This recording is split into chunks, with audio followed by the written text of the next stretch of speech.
Monsieur le député de Saint-Jean, à vous la parole pour 12 minutes pour le moment. À vous. Merci, Monsieur le Président. Habituellement, quand le leader ou l'équipe d'une formation politique décide des intervenants pour intervenir sur une motion, on tente de trouver les meilleurs porte-paroles pour défendre ou tenter d'influencer les autres partis de voter pour ou contre selon notre option sur la motion.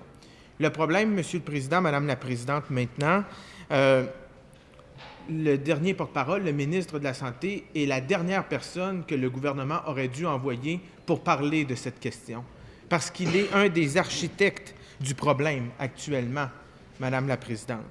Quand notre motion est très claire, que l'Assemblée nationale demande au gouvernement du Québec de mettre les patients et non les médecins au cœur du système de santé, qu'elle lui demande de geler la rémunération des médecins, de réinvestir les sommes ainsi économisées vers les besoins des Québécois, notamment en soins à domicile, en protection de la jeunesse, en saines habitudes de vie et pour soutenir les personnes vulnérables, de donner une réelle autonomie aux 200 000 professionnels en santé, notamment les infirmières et les pharmaciens, de faire en sorte que les professionnels en soins soient en mesure d'assurer des soins sécuritaires et de qualité à tous les patients, de mettre en place un réseau de cliniques d'infirmières spécialisées, notamment en CLSC, qui seront ouvertes le soir et les fins de semaine, de mettre l'accent sur la prévention et la santé publique, de soutenir les organismes communautaires, notamment dans le milieu de la santé. Madame la Présidente, lorsqu'on rencontre les citoyens, comme députés, nous avons cette responsabilité de rencontrer nos concitoyens pour les représenter ici à l'Assemblée nationale. Ce que les citoyens nous demandent, c'est exactement ça. C'est exactement ce que notre collègue, la députée de Taillon, présente par sa motion ici aujourd'hui, Madame la Présidente. Donc, le ministre de la Santé, lorsqu'il dit que ça dépasse l'entendement, cette motion, bien, il est là le problème. D'avoir un ministre de la Santé et des Services sociaux qui considère que ce que la population désire et souhaite et qui est raisonnable et juste dans une société normale d'avoir comme service de santé et de services sociaux, considère que ça dépasse l'entendement. Il est là le problème. Et à cause de ça, Madame la Présidente, on a des dérives. On assiste à des dérives. On assiste à un gouvernement qui n'est pas capable de mettre son pied à terre et de dire « non, c'est assez. Vous en avez eu, les médecins, mais là, vous en aurez plus parce qu'on n'a pas la capacité de payer 2 milliards de dollars de plus en supplément pour vos honoraires quand on a une population vulnérable qui a de la difficulté à obtenir des services. » Quand on voit, Madame la Présidente, des pères de famille qui sont obligés de s'asseoir devant le bureau de la ministre déléguée à la réadaptation pour avoir un service pour sa fille autiste à Montréal et que personne lui donne de réponse, ça n'a pas de bon sens, Madame la Présidente. Ça n'a pas de bon sens. Quand on voit des personnes vivant avec un handicap qui sont obligées de partir du lac Saint-Jean et de venir ici pour demander la survie de la maison Jean-Eudes Bergeron, ça n'a pas de bon sens, Madame la Présidente. Quand on voit des gens à Montréal qui sont au Centre Myriam, qui tentent d'avoir des services, de s'améliorer, de pouvoir s'impliquer dans la collectivité parce qu'ils ont soit une déficience intellectuelle ou un trouble du spectre de l'autisme, on leur dit, vous avez 55 ans et plus, vous dormez 50 % du temps ici, on vous met dehors, on n'a plus de place pour vous, on libère la place pour d'autres. C'est ça qu'on leur dit. Puis ça, c'est le Centre Myriam, mais il y en a plein d'autres au Québec, Madame la Présidente, actuellement, et ça ne se dit pas. Pourquoi? Parce qu'on n'a pas l'argent pour offrir ces services-là. Mais le gouvernement a l'argent actuellement, le ministre de la Santé et le président du Conseil du Trésor, les deux, ont l'argent pour dire « OK, on va donner 2 milliards de dollars de plus aux médecins. » Les médecins ont 2 milliards de dollars, mais les patients, les gens qui souffrent, les gens qui sont vulnérables, les gens qui ont besoin de services, eux, ont des miettes. Le ministre peut bien nous dire toutes les belles choses qu'il a fait en santé mentale, etc. On aurait long à dire là-dessus, là. Hein? On aurait long à dire. Mais, Madame la Présidente, ça ne répond pas aux réels besoins. Le gouvernement a présenté un plan sur le trouble du spectre de l'autisme. 29 millions de dollars lors de l'annonce, Le soir, à 24-60, on voyait qu'il y avait tellement de besoins que finalement, la ministre a rajouté un 11 millions dans la même journée. Et de dire, bien là, ça va être juste pour cette année pour réduire les temps d'attente pour avoir un diagnostic et les services. Madame la Présidente, les gens attendent encore aussi longtemps pour avoir un diagnostic et pour avoir des services pour les gens qui vivent avec un trouble du spectre de l'autisme. C'est pas moi qui le dis. C'est les gens, les parents eux-mêmes dans les médias. Regardez les nouvelles, regardez les journaux, Madame la Présidente. Depuis 2 semaines, on le voit. Ça fait 1 an maintenant que le plan d'action a été rendu public, que supposément l'argent est là, mais l'argent n'a pas descendu, ou quand il est descendu, mais on ne sait pas où ce qui est passé, les gens attendent autant.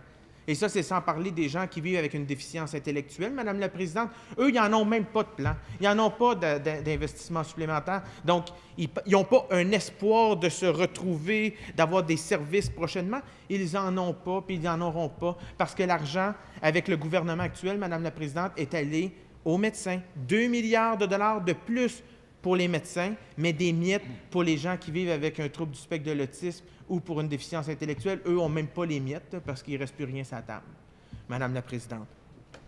Quand on voit ce qui se passe avec la protection de la jeunesse, je me suis levé ici aujourd'hui, Madame la Présidente, pour poser une question. Il y a eu des coupures, je crois, de mémoire, 20 millions de dollars qui ont été coupés dès l'arrivée du gouvernement libéral et, dans les centres jeunesse. Et là, par la suite, la ministre, voyant que là, ça n'avait pas d'allure, elle a rajouté un 12 millions. Bien, 20 moins 12, il manque encore 8. Et ça, c'est à part tous les jeunes qui, pendant ces années-là, Madame la Présidente, ont été laissés de côté. Un jeune qu'on laisse de côté à la protection de la jeunesse. Puis le ministre a raison, il le sait. Il a dit, pour la jeunesse, c'est difficile. Des fois, bon, les jeunes se cherchent, c'est compliqué, il faut avoir des interventions plus soutenues, etc. Il sait tout ça, tout le monde sait ça. Mais pendant qu'on a coupé là, ces millions-là en protection de la jeunesse, dans les centres jeunesse, Madame la Présidente, ces jeunes-là ont été laissés à eux-mêmes. Et là, quand on voit la série Fugueuse qui sort, et que là, ça a une augmentation du nombre de personnes, des parents qui sont inquiets pour leur enfant, même des jeunes qui sont inquiets, qui sont pris dans ce milieu-là, dans ce monde-là, bien, ça prend des gens pour les aider. Puis où est-ce que ces gens-là appellent? C'est dans les organismes communautaires.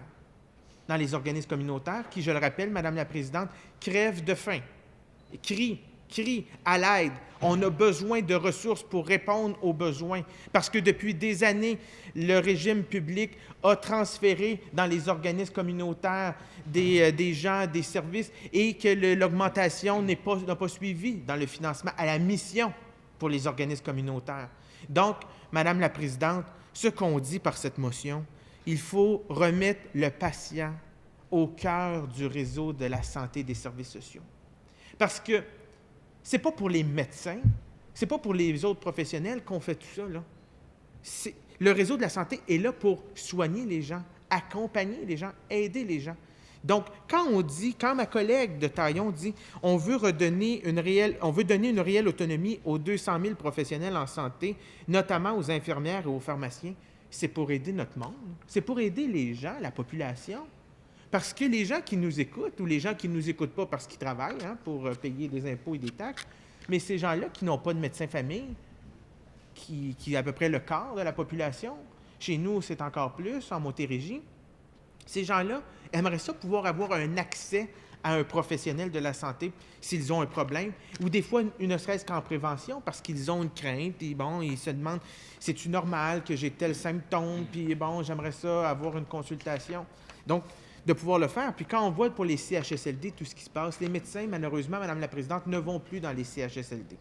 Et ces gens-là sont vulnérables. Ils sont là en CHSLD. Donc, quand les gens sont malades, en CHSLD, trop malades, on prend une ambulance, on les envoie à l'urgence. Les urgences débordent. Le ministre de la Santé dit, pour désengorger les urgences, on va ouvrir des places en CHSLD. Peut-être que si on réglait le problème en CHSLD à la base, peut-être qu'on aiderait à ne pas embourber davantage nos urgences. Donc, d'avoir des équipes d'infirmières, pharmaciens dans nos CHSLD serait une solution, Madame la Présidente. Pour les organismes communautaires, Madame la Présidente, ce n'est pas le 10 millions de dollars qui a été annoncé par le gouvernement qui va faire quelque chose de différent. Quand je me suis levé, il y a de ça quelques jours, Madame la Présidente, pour dénoncer le 291 $ à l'organisme La Piole à Val-d'Or, j'aurais pu en nommer plein d'autres. J'ai nommé celui-là, cet organisme-là, mais j'aurais pu nommer plein d'autres organismes qui ont reçu ce genre de lettres en leur disant « Bravo, félicitations, parce que vous faites un bon travail, on va rehausser votre financement à la mission. » de 291 $ pour une année. Comme il l'a mentionné, les gens de la Piolle, ça ne paye même pas un dîner pour les personnes qui vivent une situation d'itinérance à Val-d'Or, Madame la Présidente. Donc, oui, il faut réinvestir pour nos organismes communautaires. Oui, il faut reconnaître leur autonomie. Il faut indexer le financement à la mission des organismes. Il faut améliorer les conditions de travail pour les personnes qui vivent qui travaillent dans les organismes communautaires. Pardonnez-moi, Madame la Présidente.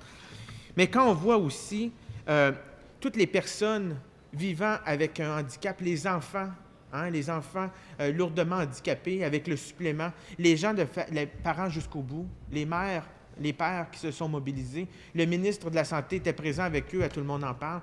Le ministre a dit, oui, on va régler le problème. Ces gens-là attendent encore.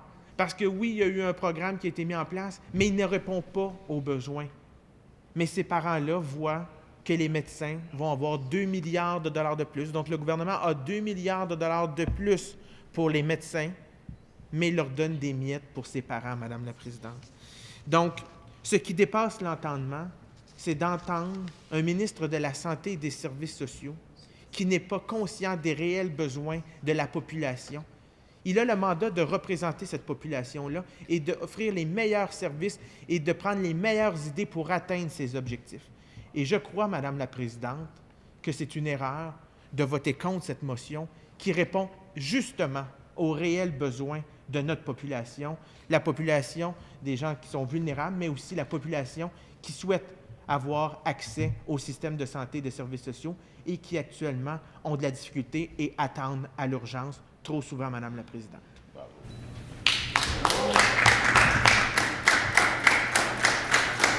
Alors, je vous remercie. Je vous remercie, Monsieur le député de Saint-Jean.